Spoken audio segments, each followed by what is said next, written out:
this lesson, we're going to work on something that's dark and moody, but it's not slow. I know when I tend to go for that vibe, I usually lay off the tempo and let the thing kind of breathe, and it creates kind of this sort of, dark and vibey landscape. But here we're going to try to accomplish that even while playing fast. And there's quite a lot under the hood, not just the fast playing, which is going to test your finger picking skills a little bit, but we're also playing this in open G tuning.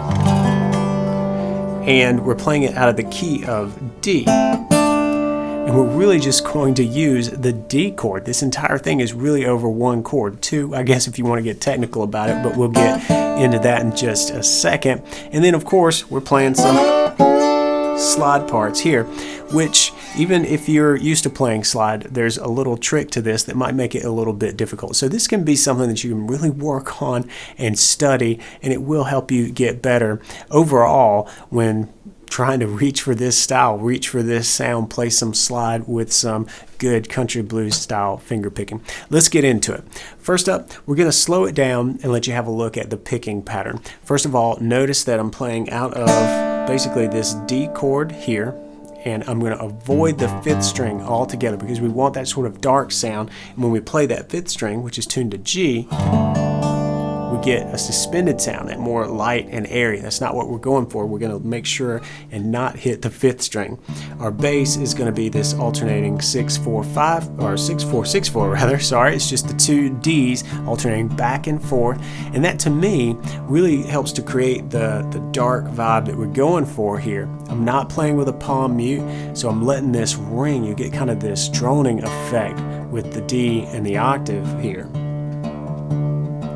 All right, then I'm bringing in some melody based around this D or the D7. All right, the D is here with the root on the 3rd fret of the 2nd string. That's the D. And then if we want to get that flat 7, that D7 sound, we'll just drop down a step to the C here. Alright, so you can tell we've got some cool tones happening just right here. But let's talk about the picking. We start out by hammering into the A note on the 3rd string 2nd fret.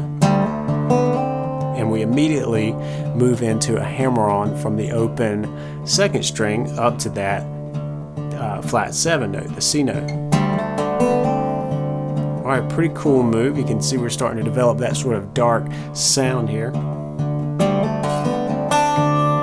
Then roll up and catch that high D, the 1st string.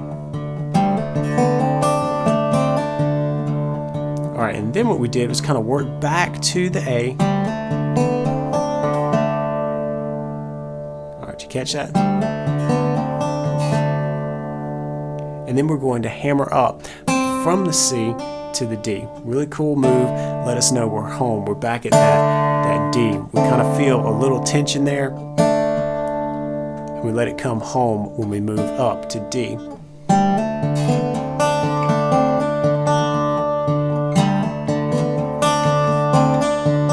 Just looping that part.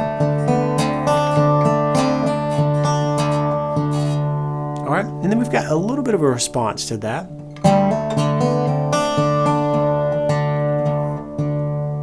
Alright, just a real short phrase here.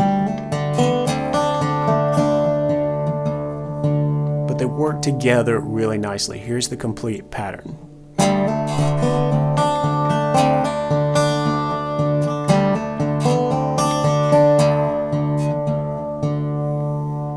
All right, we can loop that over and over, and I think you should when you're getting it down under your fingers. It can be a little bit tricky, especially with those hammer-ons. You got to make sure that they land where they're supposed to.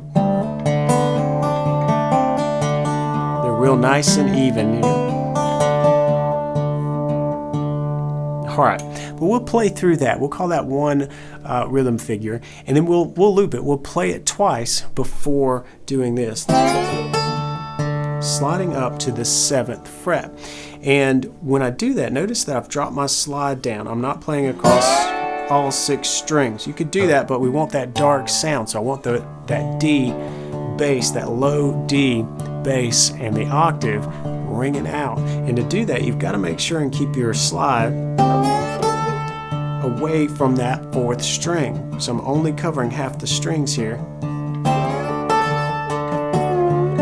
And that is definitely a challenge. You got to keep that slide out of the way. You're off if you start to hear some of that stuff from the 4th string. We don't want to hear that. What we're going to do is slide into that 7th fret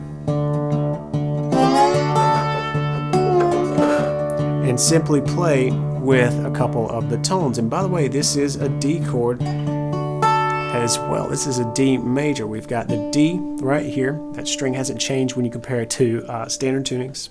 So it was a D, is a D, always a D. And then we've got the 2nd string up here at the 7th fret. That is an F sharp, so that's the major 3rd of D. And then we've got an A on top, right? Usually that triad looks like this, but we can now play it just by barring because we've dropped the tuning of the 1st string down a step. So now that A is on top at the 7th fret, all right? So what we're doing is making use of that.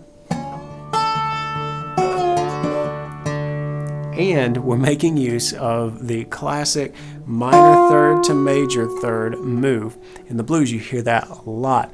We kind of dance and play with those 2 tones. So what we're doing is sliding in, sliding from the major 3rd down a fret to the minor 3rd, and then back up to my root.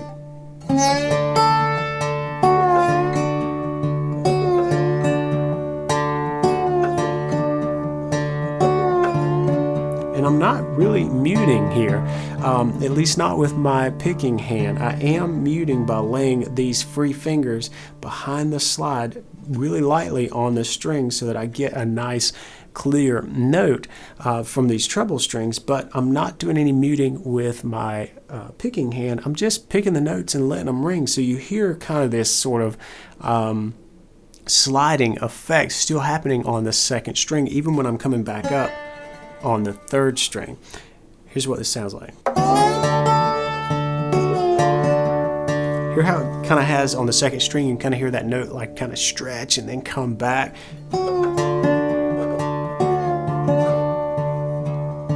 All right, and then we're going to play around with just those tones right there at the 7th fret and create just a little bit of a melody before returning back to the main picking. But let's zone in on the slide. I'll give you a look at what we're doing.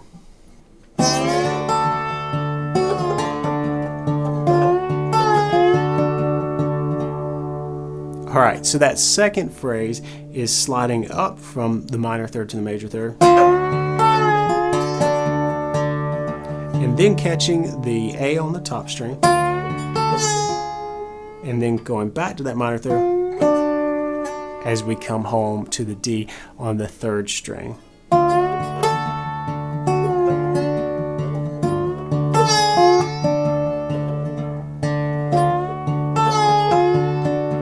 Again, I'm not muting, right? Not with my picking hand at all. I've got this, string noise controlled by laying these fingers behind the slide and kind of moving them with the slide, but I'm just picking the strings and letting them ring, and it creates this sort of swirl of harmonics and notes under the slide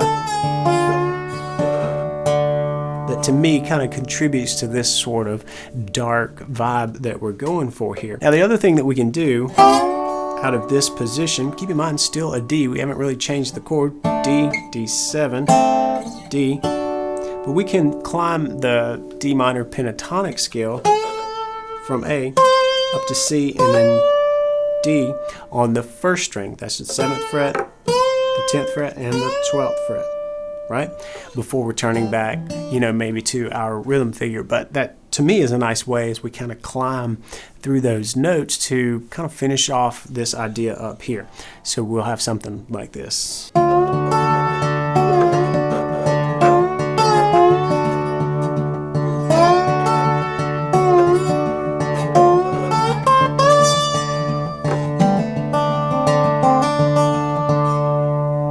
Just hop right back into this part. And that's really it. We've got these 2 parts, these 2 areas of the fretboard, and we're making some music with it. We're starting here, we're moving up to here, and of course, just extending that up through